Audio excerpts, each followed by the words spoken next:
Good day everyone. So today I'll be discussing the chapter 15 in the Philippine history, which is all about the results of the Philippine-American War.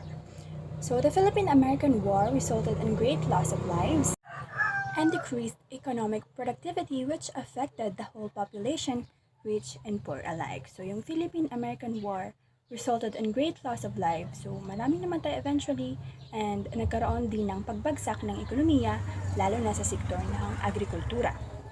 Now we have the Filipino casualties and losses. So after ng war, according sa mga historians, ay mahirap daw matuko yung eksaktong bilang ng mga namatay mula sa digmaan, sa sakit o yung epidemyang lumaganap that time at sa kagutuman. However, may mga nagsasabi na nasa mahigit 250,000 ang namatay na Filipino.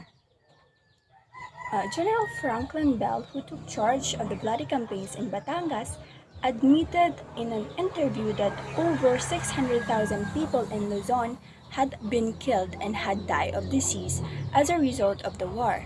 If the number of those killed in the Visayas and Mindanao were to be added, pwedeng mag-rise 2 million yung namatay na Filipino. And when it comes naman sa economy, formerly productive industries and agricultural activities could not have thrived under conditions of war. What used to be cultivated haciendas or fields of sugarcane, coffee, tobacco, and abaca had been turned into jungles, devastated and uncultivated. So nagkaroon na ng malaking epekto ang digmaang yun sa sektor ng agrikultura. Yung mga taniman, hacienda na may mga aanihin sana ay naiwang wasak at di na mapapakinabangan. So next we have the disposition of the friar lands. So from the first phase of the revolution, that was 1896 to 1898, which is against sa Spain, to the second phase, which is nangyari noong 1898 to 1902, which is against naman siya sa US. Owning a piece of land in addition to independence was a major goal of the struggle. So, from the revolution ng Spain to US along with independence, ang pagkakaroon ng sariling lupa ay mahirap din makuha since government na din ang makakalaban. And lalo na yung mga friar lands.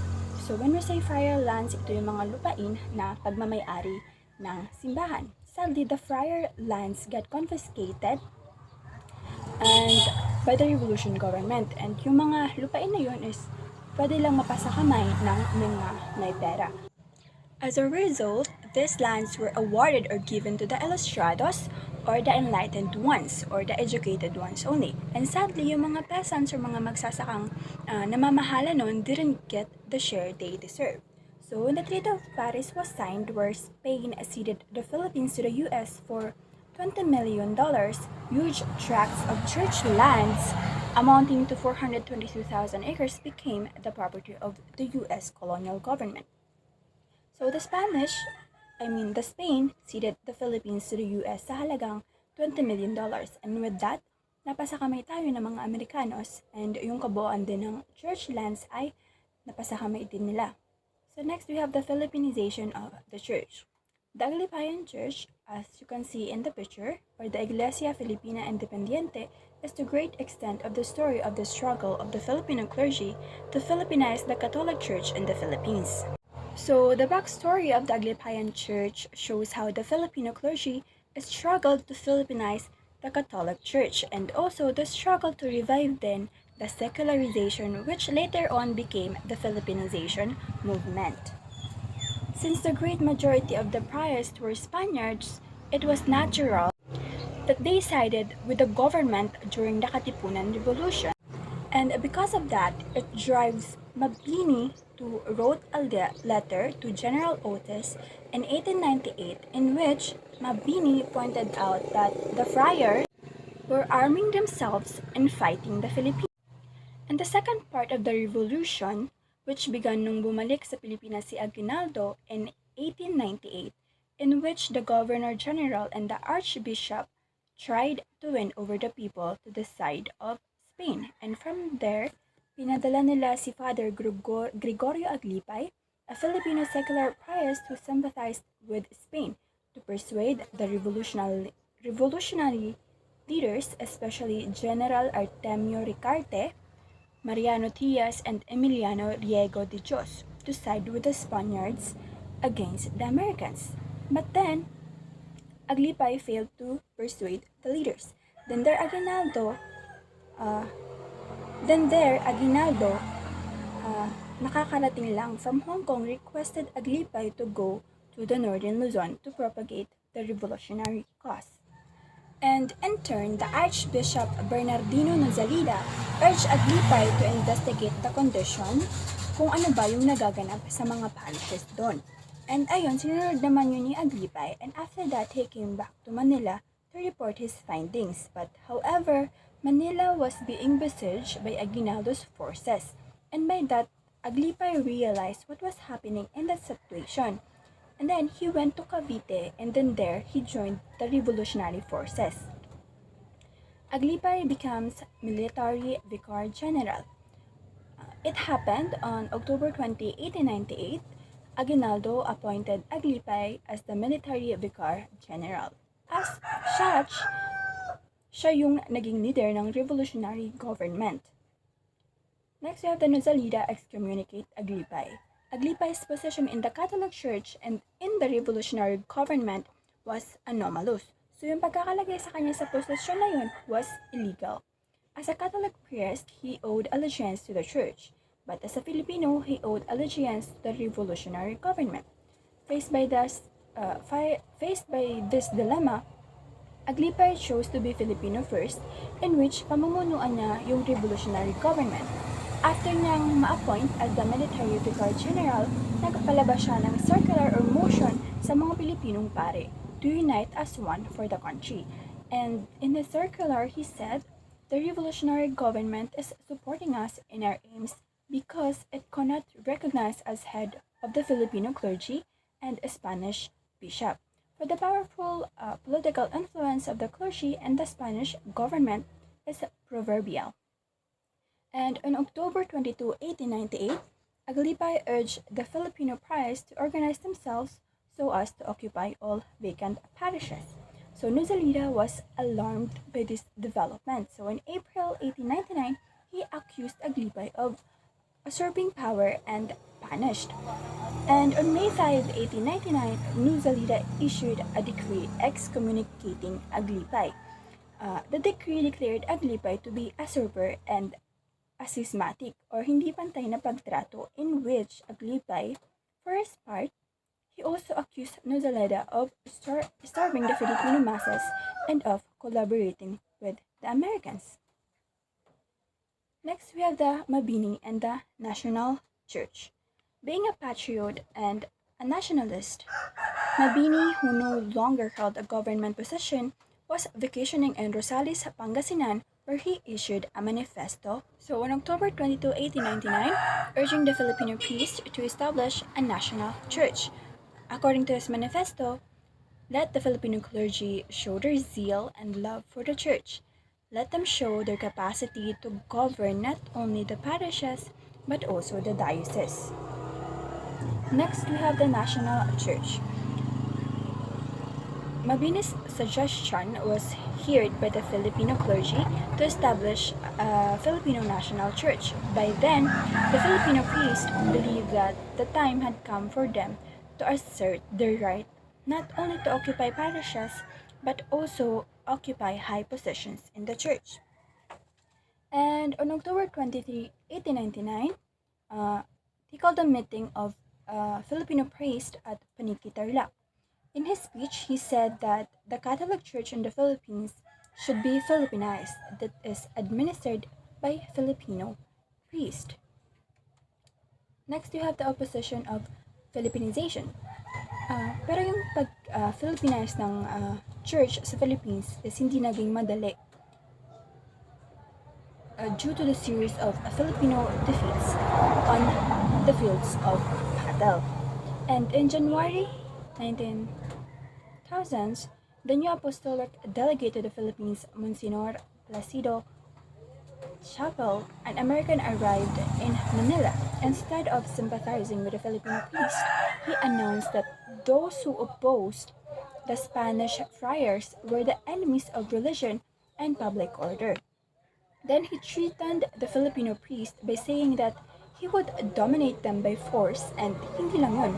He also said that the heads of the revolutionary leaders should be chopped off o pagpugot ng mga ulo nito. He also insulted the Filipino priests, saying that they were incompetent. Next, we have the separation from Rome.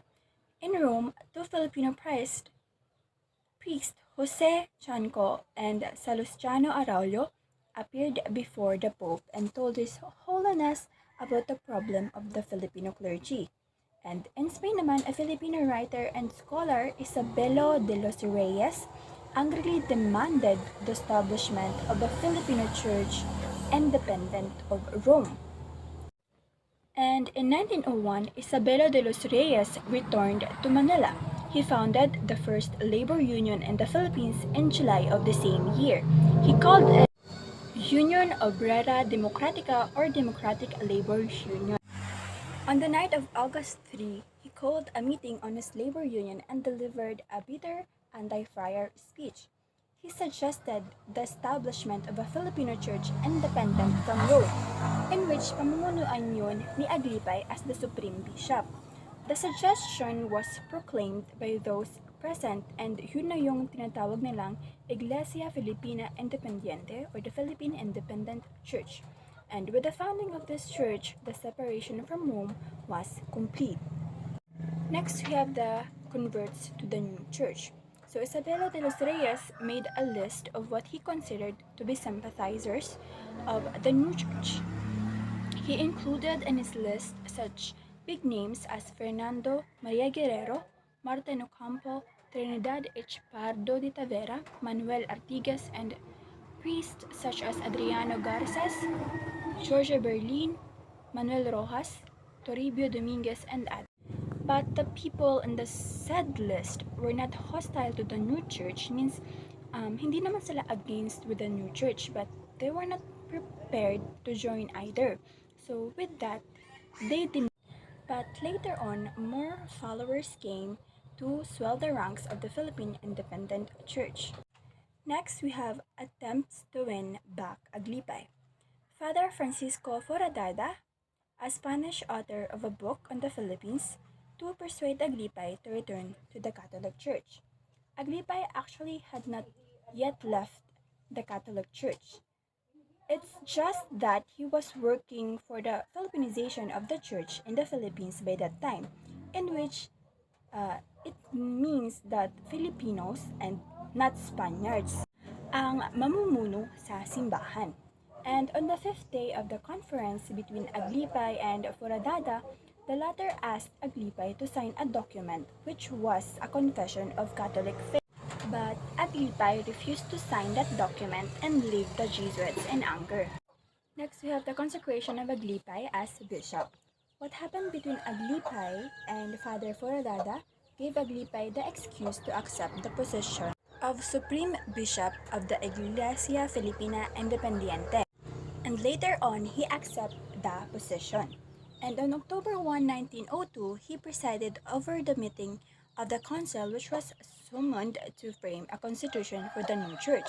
And on October 26, he celebrated his first mass as Supreme Bishop. On January 18, 1903, he was consecrated Supreme Bishop by the bishops of Cagayan, Pangasinan, Abra, Nueva Ecija, Cavite, and Manila. And another attempt to win back Aglipay to the Catholic fold was made around 1910, but then this attempt failed again. And lastly, we have the importance of the new church. The Iglesia Filipina Independiente, popularly known as Aglipayan Church, was a child of the Revolution.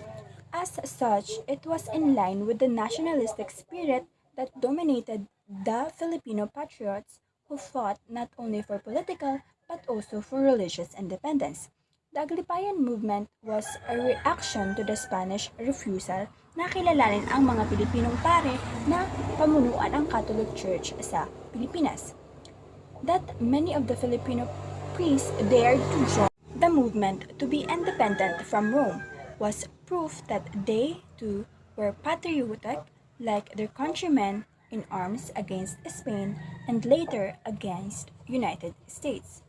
And such, the Spanish priest in the Philippines ignored them and considered incapable na mamuno, and this discrimination ay isinulang bahala na lamang ng mga Pilipinong lahat, inspired by Kumburza and headed by Aglipay, who showed their capacity to administer parishes and manage the church. By founding the Philippine Independent Church, Aglipay and his companions actualized a centuries-old goal of vibrant and dynamic Philippinism. And that's where we end our discussion. Thank you and be safe.